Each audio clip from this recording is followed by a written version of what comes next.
Well, there you go. Okay, so hello, Rich. Can you hear me? Okay. Oh wait, you can hear me. I can't hear you now. I can hear you. Hello. All right, there you are. Okay. I'm here. You know what's weird is the guy here at the station that is in charge of all the equipment, the chief engineer. His name is Rich Williams. Oh, really? Yeah. So I saw him in the hall. But there's a lot of us. I saw him in the hallway a while ago. I said, "Hey, don't forget our interview today." He's like, "What?" Yeah. All right. Let's get this on. We have tape rolling. We have input. We have sound coming in, sound coming out. I think we are ready to talk to Rich Williams of Kansas. Hey, Rich Williams of Kansas. Hello there. Hey, man, the heart and soul, they tell me, the heart and soul of the band Kansas. Is that true, Rich Williams? Well, I prefer to think of me as more the testicles.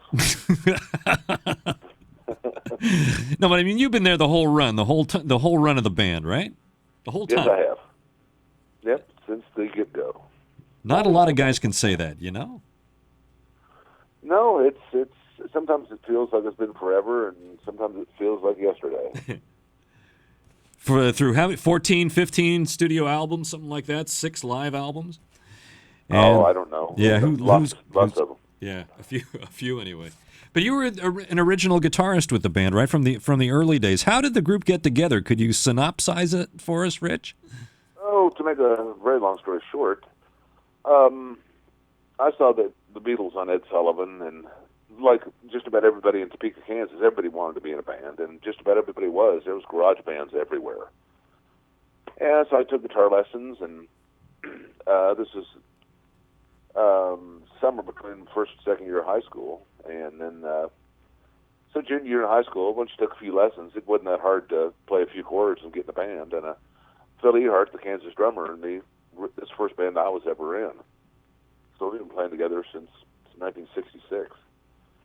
And so played in a lot of different bands with a lot of different people over the next several years into college. And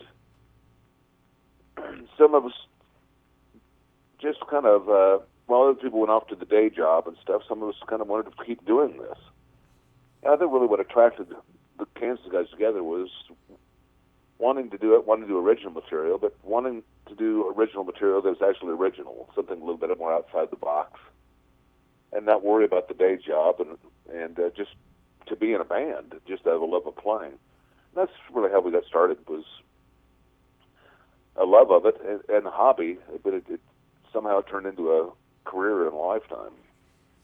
Well, there must have been goosebumps aplenty for you guys when you did that, shot that live DVD in Topeka, the No Place Like Home, the 35th anniversary thing. What was that like, man? Well, we did an album with the London Symphony Orchestra a decade and a half ago, and since then we've done lots of symphony dates, most years, always in hopes of filming it one day. And the 35th anniversary of Kansas was rolling around, and that just seemed like a great project for that. We didn't know, we knew we wanted to do it, but it had to make some sense somehow, and trying to figure out where we were going to do it and why. And it really wasn't until we looked into going back to where we got our start at Topeka that the whole project started to make some sense.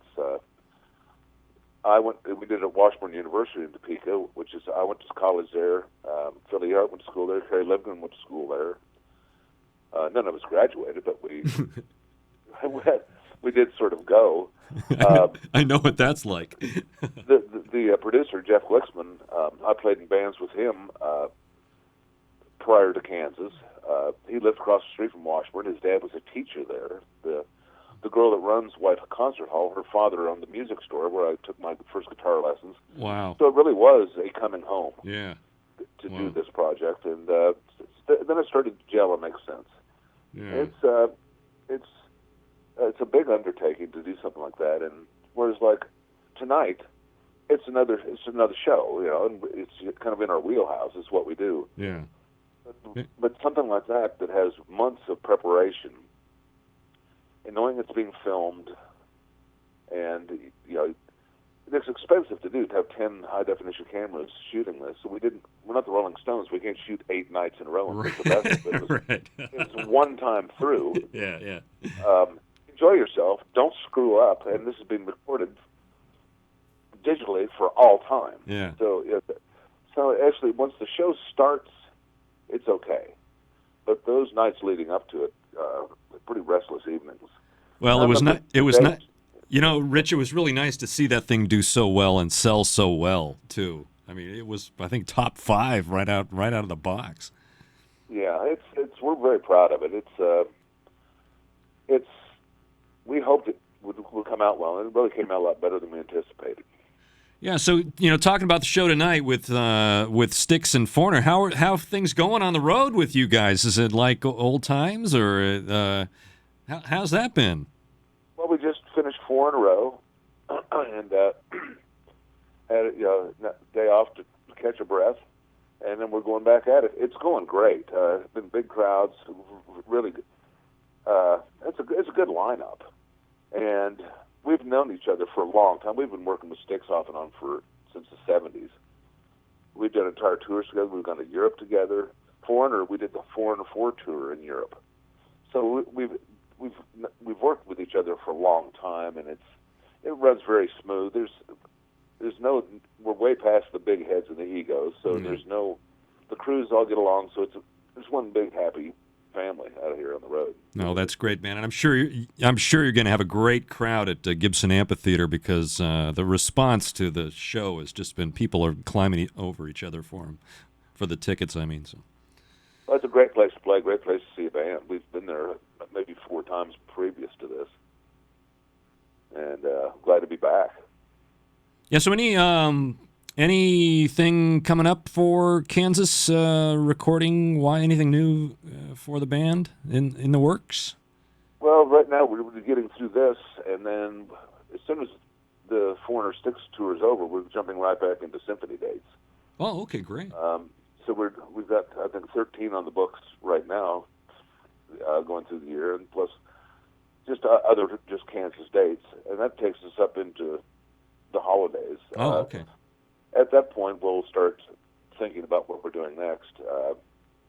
There are some offers in the works, and we're in the talking stages of what, we're going to do one of them, both of them, none of them. Yeah. But right now, we're just concentrating on this, because this is, playing 4 or 5 nights a week. It's all we can do to do this without making a lot of plans. Yeah, man. Have fun while you can, huh? Oh yeah, well that's why I do it. I love this. Oh, it's obvious. The travel is the hardest part, and I made peace with that a long time ago. Yeah, you had to. Better kill myself. Yeah. I choose to live. Hey, and this is off the beaten path here. This is off the record, but we got the news that Ronnie James Dio passed away. Did you ever meet Ronnie James at all? I'm not sure if I did or not. I know he had worked with Carrie. Yeah. And I think at some point he did. I did meet him, but it was very brief. Okay. Yeah, I saw the ticker run by this morning on the news. That's too bad.